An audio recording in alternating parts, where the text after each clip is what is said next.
نحمده ونصلي على رسوله الكريم اللهم صل على سيدنا ومولانا محمد النبي الأمي وعلى آله وأصحابه وبارك وسلم۔ میرے معزز خواتین و حضرات، ہمارا درس جو ہے وہ سورۃ المؤمن کا چل رہا ہے۔ اس کی آیت فلما جاءهم بالحق من عندنا قالوا اقتلوا ابناء الذين آمنوا معه واستحيوا نساءهم وما كيد الكافرين الا في ضلال۔ اس میں دو باتیں سمجھنے کی ہیں۔ پہلی یہ فرعون کے ظلم، اور دوسرا کچھ کم عقل لوگوں کے قرآن اور حدیث میں تعارض پیدا کرنا، اور یہ کہنا کہ فلاں حدیث قرآن کے خلاف ہے، فلاں خلاف ہے، تو یہ ان کی کم عقلی ہے، وگرنہ قرآن اور حدیث آپس میں کبھی بھی خلاف نہیں ہوتے۔ تو اس آیت میں یہ بتایا گیا کہ جب فرعون کو اس بات کا خطرہ ہوا کہ بنی اسرائیل میں ایک بچہ پیدا ہوگا جو میری حکومت ختم کرے گا، تو اس نے اپنے وزراء سے مشورہ کیا۔ انہوں نے مشورہ دیا کہ اب جو بھی بچہ بنی اسرائیل میں پیدا ہو آپ اس کو قتل کر دیں۔ بچے قتل ہونا شروع ہو گئے۔ کچھ عرصہ گزرا تو انہوں نے پھر مشورہ کیا کہ یہ کیا ہوا، اگر ہم نے یوں ہی بنی اسرائیل کے سارے بچوں کو قتل کر دیا تو پھر ہماری خدمت اندر کون کرے گا؟ پھر اپنے مشورے کو بدلا کہ 1 سال بچوں کو قتل کریں اور 1 سال زندہ رکھیں۔ تو یہ ایسا ہی مشورہ تھا جیسے کہ آج کل ہماری حکومتوں کا ہے۔ 1 گھنٹے پہلے کچھ فیصلہ کرتے ہیں، رات کے 12 بجے اور ہو جاتا ہے، صبح 3 بجے اور ہوتا ہے، اور 6 بجے پھر بدل جاتا ہے، کیونکہ اس لیے کہ بغیر دین کے انسان کی سوچ جو ہے وہ نامکمل ہوتی ہے۔ خیر، تو جس سال بچوں کو زندہ رکھنا تھا اس سال میں حضرت ہارون علیہ السلام پیدا ہوئے، اور جس سال بچوں کو قتل کرنے کا سال تھا اس میں حضرت موسیٰ علیہ السلام پیدا ہوئے، اور اللہ نے دونوں کو ہی نبوت عطا فرمائی۔ اور جب انہوں نے یہ فیصلہ کیا کہ بچے قتل کرو تو ساتھ یہ بھی فیصلہ کیا کہ بچیوں کو زندہ رکھو۔ تو یہاں وہی اسی طرف اشارہ ہے، قالوا اقتلوا ابناء الذین آمنوا معه واستحیوا نساءهم۔ تو اس میں نساء، یہ نساء کا جو کلمہ ہے یہ ابناء کے مقابلہ کے اندر ہے۔ اگر ابناء سے مراد بڑے لوگ ہیں، بالغ لوگ ہیں، تو پھر یہاں نساء سے مراد بھی بالغ عورتیں ہوں گی، اور اگر اس آیت میں ابناء سے مراد چھوٹے بچے ہیں تو نساء سے مراد بھی چھوٹی بچیاں ہوں گی۔ اب سب لوگ جانتے ہیں کہ فرعونی جو قتل کرتے تھے وہ پیدا ہوتے بچے کو ہی قتل کر دیتے تھے۔ اس سے معلوم ہوا کہ قرآن کی اس آیت میں نساء سے مراد وہی بچیاں ہیں جو نابالغ ہوتی تھی، ان کو چھوڑ دیا جاتا تھا، اور ابناء یعنی لڑکوں کو قتل کر دیا جاتا تھا۔ قرآن کریم کی اس آیت سے یہ بات بالکل واضح ہے کہ جس طرح لفظ نساء بالغ عورتوں پر بولا جاتا ہے، اسی طرح نابالغ بچیوں پر بھی بولا جاتا ہے۔ لیکن ہر زمانے میں کچھ عقل کے کچے اور عقل کے اندھے ایسے ہوتے ہیں جو اپنے آپ کو شیخ الکل بھی کہتے ہیں اور شیخ القرآن بھی کہتے ہیں اور مفسر قرآن بھی کہتے ہیں، لیکن آتا جاتا کچھ نہیں ہے۔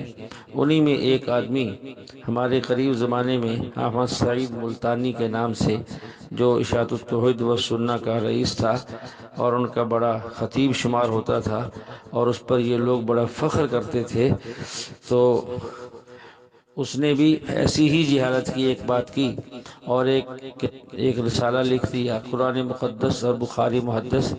اس میں اس نے الجامع الصحیح بخاری کی 53 احادیث پیش کی ہیں، اور یہ کہا ہے کہ یہ حدیث والعیاذ باللہ قرآن کے خلاف ہے۔ ان میں ایک حدیث یہ بھی لایا ہے کہ ام المؤمنین حضرت عائشہ رضی اللہ عنہ کا جب نکاح ہوا تو آپ کی عمر 6 سال تھی، اور جب رخصتی ہوئی تو 9 سال تھی۔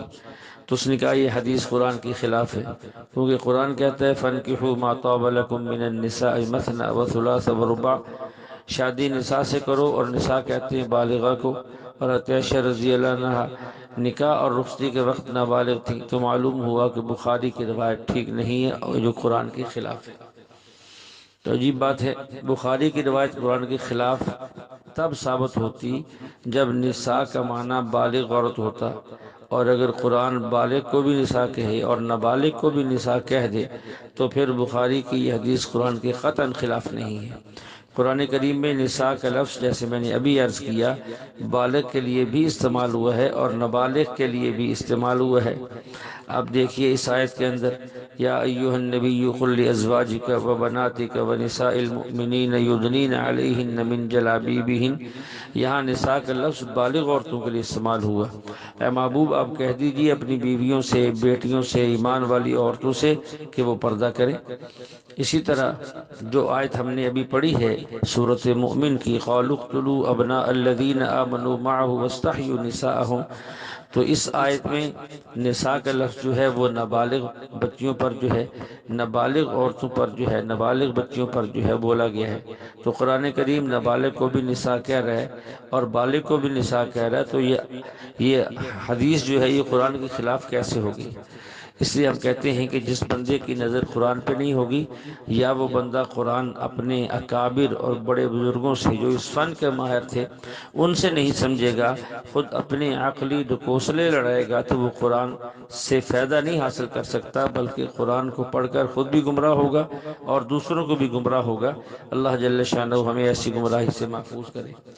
اسی صورت کی آیت وقال رجل مؤمن من آل فرعون یکتم ایمانہ اتقتلون رجلا ان یقول ربی اللہ، یہاں اس واقعے کی طرف اشارہ ہے کہ فرعون نے حضرت موسیٰ علیہ السلام کے قتل کا حکم جاری کر دیا، تو فرعون ہی کے خاندان کا ایک بندہ جو ایمان والا تھا اور اب تک اپنے ایمان کو چھپائے ہوئے تھا، اس نے آ کر فرعون اور آل فرعون کو سمجھایا کہ دیکھو یہ شخص جو ہے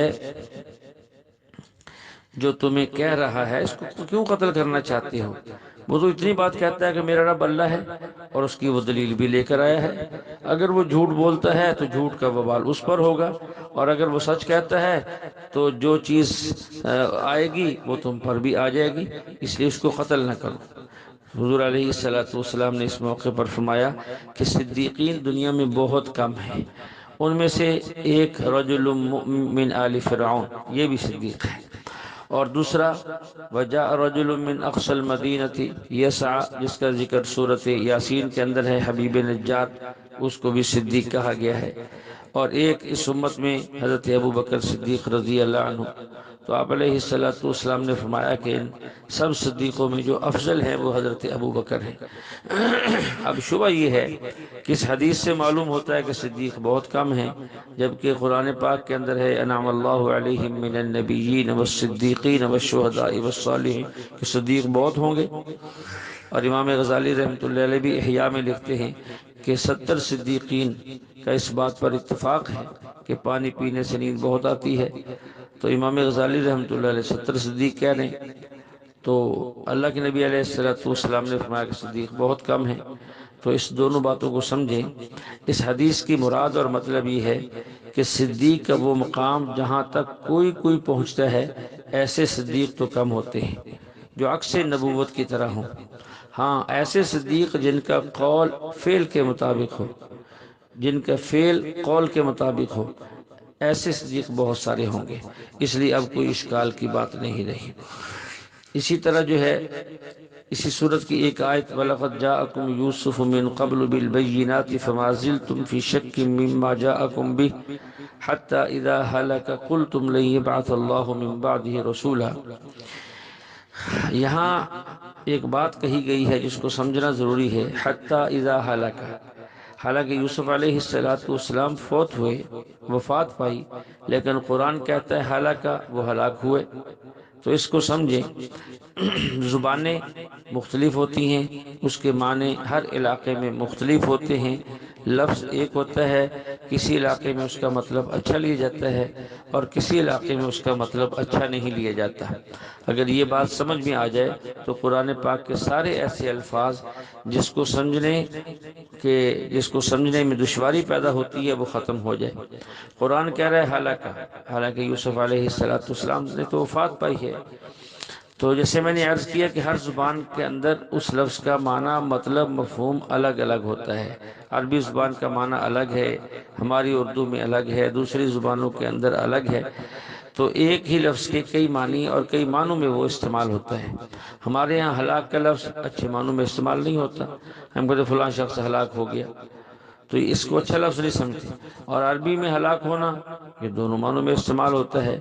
تو عربی میں ہلاک ہونے کا معنی ختم ہونا بھی ہوتا ہے، خواہ وہ صحیح طریقے سے ختم ہو گیا ہو یا وہ غلط طریقے سے ختم ہو گیا ہو، عزت کے ساتھ ہو گیا ہو یا ذلت کے ساتھ ہو گیا ہو۔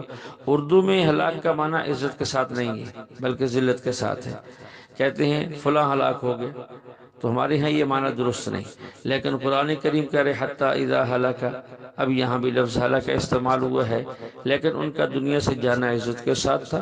معلوم ہوا کہ ہلاک عربی میں ہو تو معنی اور ہے، ہلاک کا لفظ اردو میں استعمال ہو تو معنی اور ہے۔ قرآن پاک کے اندر بھی اس کی کئی ساری مثالیں اور موجود ہیں۔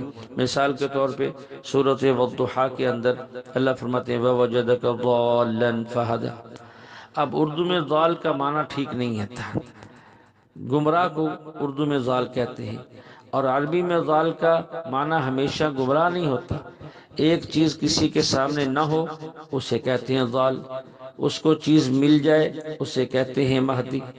رسول اکرم صلی اللہ علیہ وسلم اعلان نبوت سے پہلے غار حرا میں تشریف لے جاتے اور بڑے فکر مند تھے کہ امت کو شرک سے کیسے بچائیں، اس امت کو برائیوں سے کیسے بچائیں، اس امت کو ناحق قتل سے اور زندہ بچوں کو دفن کرنے سے کیسے بچاؤں، یعنی انسان کو انسانیت پر کیسے لائیں۔ آپ بڑے پریشان رہتے تھے اور آپ کے سامنے کوئی راستہ واضح نہیں تھا کہ میں کیا کروں، کیسے کروں کہ یہ لوگ راہ راست پر آ جائیں۔ تو اللہ تعالیٰ فرماتے ہیں وَوَجَدَكَ ضَالًّا فَهَدَىٰ، آپ کے سامنے کوئی راستہ نہیں تھا تو ہم نے آپ کو راہ دکھا دی۔ دیکھیے اب کتنا آسان ہے، جب ضالًا کا ترجمہ کرنا اس کا مفہوم ذہن میں ہوگا کہ اس کے پیچھے مضمون کیا ہے، موضوع کیا ہے، کس زبان میں استعمال ہو رہا ہے، تو پھر ضالًا کا ترجمہ کرنا بہت آسان ہو جائے گا۔ اور جب یہ مفہوم ذہن میں نہیں ہوگا تو پھر ضالًا کا ترجمہ بہت مشکل ہوگا۔ تو لفظوں کو ہمیشہ یاد رکھیں، عربی میں اس کا مطلب کبھی اور ہوتا ہے، اردو میں اس کا مطلب کوئی اور ہوتا ہے۔ ایسی بہت ساری مثالیں قرآن پاک کے اندر اور عربی زبان کے اندر موجود ہیں۔ اللہ ہم کو اپنے بڑے اکابرین کے بتائے ہوئے معنی مطلب مفہوم کے مطابق عمل کرنے کی اور دوسروں کو بتانے کی توفیق عطا فرمائے۔ اسی طرح اس صورت کے اندر ایک آیت ہے فَوَقَاهُ اللَّهُ سَيِّئَاتِ مَا مَكَرُوا وَحَاقَ بِآلِ فِرْعَوْنَ سُوءُ الْعَذَابِ النَّارُ يُعْرَضُونَ عَلَيْهَا غُدُوًّا وَعَشِيًّا وَيَوْمَ تَقُومُ السَّاعَةُ أَدْخِلُوا آلَ فِرْعَوْنَ أَشَدَّ الْعَذَابِ۔ اللہ تعالیٰ اس مرد مومن کو ان فرعونیوں کی بری حالتوں سے بچا لیا، اس بندے کو، اور فرعونیوں کو برے عذاب نے گھیر لیا۔ آگ ہے جس کے سامنے فرعونیوں کو صبح و شام پیش کیا جاتا ہے۔ جب قیامت قائم ہوگی تو اس دن حکم ہوگا کہ فرعونیوں کو سخت عذاب میں داخل کر دیا جائے۔ دیکھیے یہاں فرعونیوں کے لیے اللہ نے 3 قسم کے عذاب کا ذکر کیا، ایک عذاب دنیا کا، نمبر 2 قبر کا، نمبر 3 آخرت کا، اور لفظ تینوں کے لیے الگ الگ استعمال کیے۔ وَحَاقَ بِآلِ فِرْعَوْنَ سُوءُ الْعَذَابِ کہ آل فرعون کو دردناک عذاب نے گھیر لیا، یہ دنیا کا عذاب ہے۔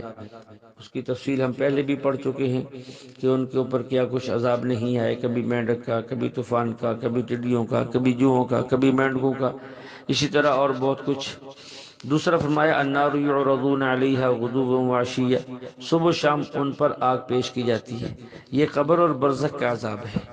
اور تیسرا وَيَوْمَ تَقُومُ السَّاعَةُ، جس دن قیامت قائم ہوگی، ادخلوا آل فرعون اشد العذاب، حکم ہوگا کہ فرعونیوں کو سخت عذاب جہنم میں داخل کر دی جائے۔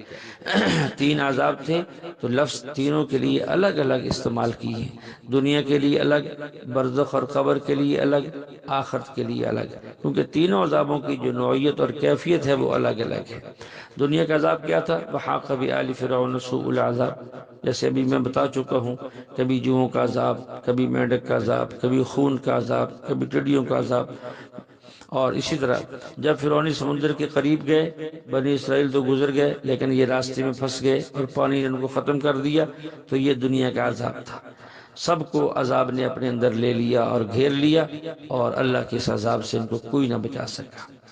اور دوسرا برزخ کی باری آئی تو اللہ فرماتے ہیں النار یعرضون علیہا غدوا وعشیا۔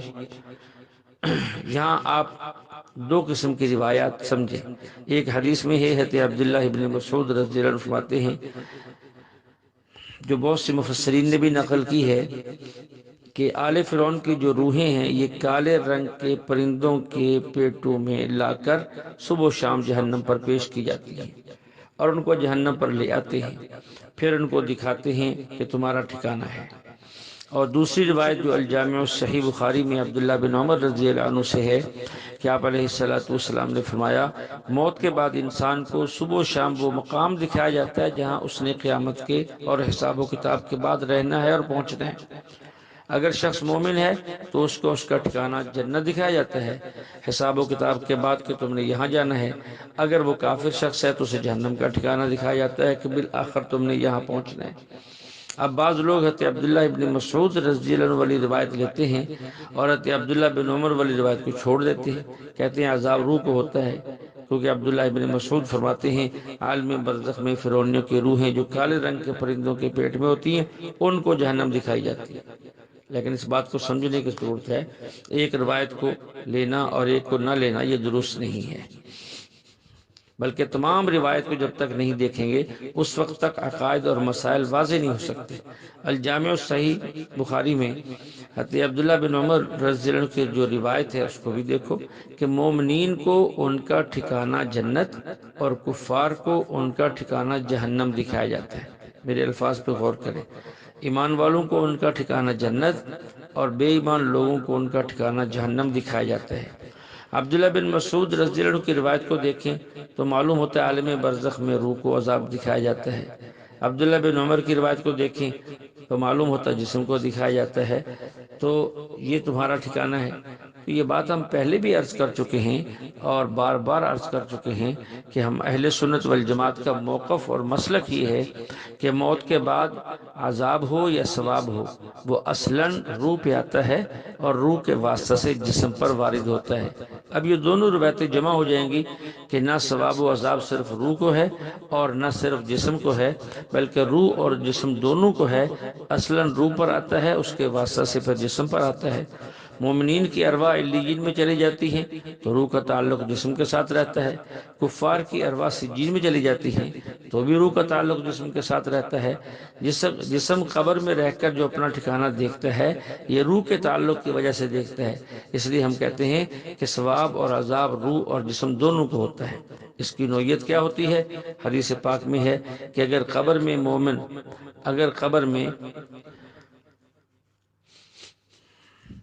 مومن جو بندہ رکھا گیا ہے وہ ایمان والا ہے تو ایک فرشتہ آسمان سے اعلان کرتا ہے، اللہ فرماتے ہیں ان قد صدق عبدی، میرے بندے نے سوالوں کا جواب صحیح دیا ہے، فافرشوہ من الجنہ، اس کو جنت کا بچھونا بھی دے دو، والبسوہ من الجنہ، جنت کا لباس بھی دے دو، وافتح لہ بابا الی الجنہ، جنت کی طرف سے دروازہ بھی کھول دو، فیاتیہ من روحہا وطیبہا، تاکہ اس کو جنت کی خوشبو وہاں سے آتی رہے۔